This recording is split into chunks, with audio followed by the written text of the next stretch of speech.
बिस्मिल्लाहिर्रहमानिर्रहीम। अस्सलाम वालेकुम। स्टोरी विद अरसलान को सब्सक्राइब करें और बेल आइकन पर प्रेस कर दें ताकि हमारे आने वाली वीडियो आप लोगों तक बआसानी पहुंच सके। ये 1999 की बात है जब मेरे शोहर की हालत बेहद खराब हो गई थी और आसपास काला अंधेरा था। पूरा शहर तारीकी में जैसे डूबा हुआ था।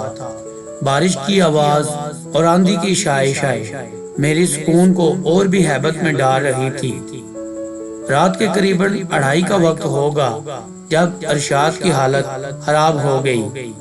चंद माह कबल उन्हें फालिज का अटैक हुआ था और उनका जिस्म का आधा हिस्सा मफलूज हो गया था। ऐसे में अगर मैं भी हिम्मत हार जाती तो हमारे बच्चों को कौन संभालता, क्योंकि हमारे सास ससुर दूसरे शहर में रिहाइश पजीर थे। हम ठहरे लाहौर के मकीम।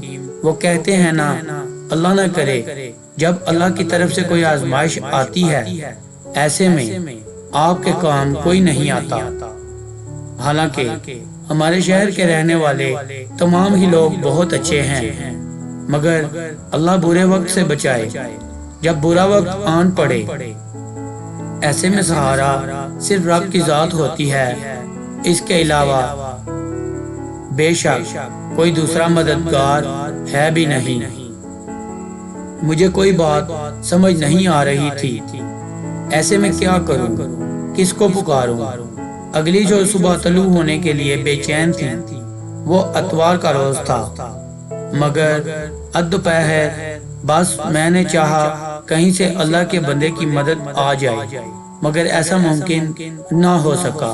फिर मैंने स्याह अंधेरी रात में छतरी लिए लाल सफेद जोड़े में भागना शुरू कर दिया ताकि शायद कहीं से अल्लाह का बंदा नजर आ जाए, मगर नहीं, कोई आदमजात नजर नहीं आया।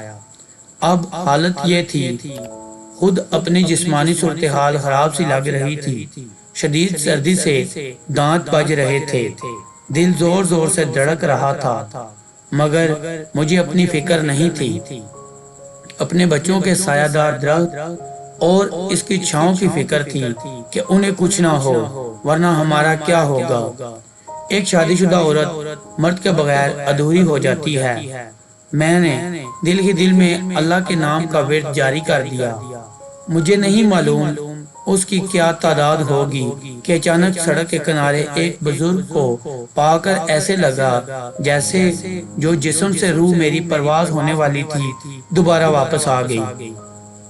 उन्होंने मुझे खुद ही आवाज दी और मैं दौड़े हुए उनके पास चली गई।